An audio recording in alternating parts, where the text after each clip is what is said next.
Let's talk about somebody else who's about to win, at least more than he did in Washington. Bradley Beal's about to win in Phoenix because now they got them a new big three. We need to just retire big three stuff because now this whole big three and super team stuff, every day, every way, it just looks like it's reimagined and it's just so different. So it's not even properly defined anymore. But Bradley Beal is about to help with the definition of success in Phoenix. And we know who he is. The Wizards are finalizing the trade with Bradley Beal to send a 3-time All-Star guard to the Phoenix Suns in a package expected to bring them back Chris Paul, Landry Shamet.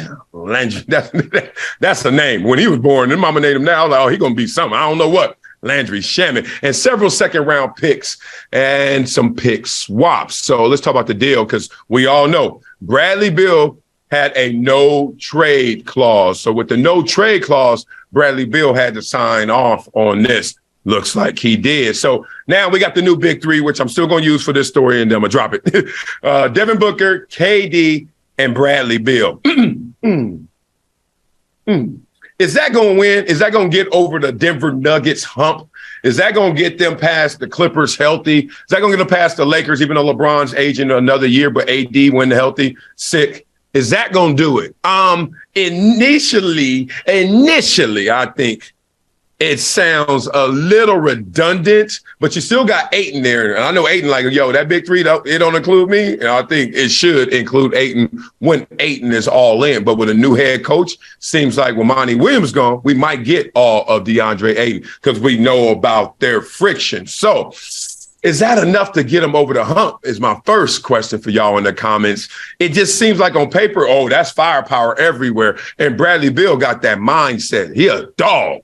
And we already know Booker's a dog. KD is KD, top 10 all time. And Ayton, when activated, is something. I wonder if this is going to be enough for them to deal with the Denver Nuggets because the Denver Nuggets are not only top heavy, but they got a deep bench. They can go to guys and actually bring them off the bench and do things. So anyway, perfect is not the enemy of good, right? We're not going to all of a sudden design the perfect team. Just say, are we better than we were? Now let's take our shot. Most importantly, being healthy in the playoffs, Chris Paul not being there, that's a huge question mark that gets answered because you think about Bradley Beal in those situations, and you just have to assume he'll be available, not like Chris Paul's been time and time again. So one of the reasons we know the deal could take place in a couple of days is they've been searching. They've been looking around, and they're trying to get a 3-team deal, actually. They're looking out for Chris Paul. They basically saying, man, we ain't going to put CP3 on the Washington Wizards. That ain't right. Like, that ain't how you build equity in the franchise and make other free agents say they're going to take care of you from beginning to end to have Chris Paul go out there and end his career with the Wizards. And even if Chris Paul goes to the Wizards in a 2-team trade, you know what's going to happen, right? I'll wait. Chris Paul is not going to stay in Washington. That's sucker life. He's going to get to L.A. somehow, some way. The Lakers are interested. Obviously, the Clippers are interested, trying to figure out the Russell Westbrook situation, both of those guys as well. So what's going to happen is he's going to bring himself to Phoenix, and they're going to have four max contracts. What is going on here? Phoenix is going all in, chips in the middle to make sure that they give themselves a run at a championship. So Bradley Beal got $207 million left on his contract, and there's a bunch of details about that. But as long as he waives the no trade clause, he's going to Phoenix. He's getting his 207. Now, it's too damn hot to be over here just talking about all this money. So now we're going to get that going. What other situations does this have an impact on? Well, you got to think about the fact that there's going to be a lot of dominoes because now, as Denver made everyone say, let's compete against them, so therefore you get a Bradley Beal interested, leaving. You get a Phoenix Suns interested and get rid of Chris Paul.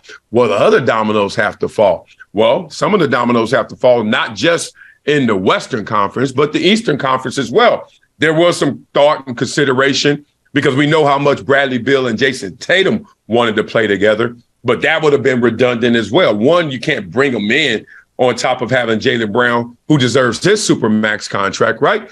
But at the same time, you're going to trade away Jaylen Brown to get Bradley Beal.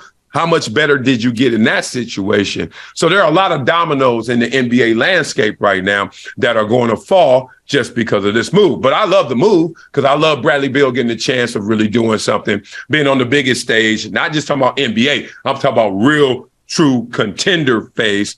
And now we're going to see what he's about. So you add all of this up, it looks like this is a team that has squeezed, closed the gap a couple years ago, were in the NBA Finals last year, fell short, largely because Chris Paul's injury. Now let's see that team once again challenge at full force. So tell me what you guys think in the comments, because there's a lot to this story going forward.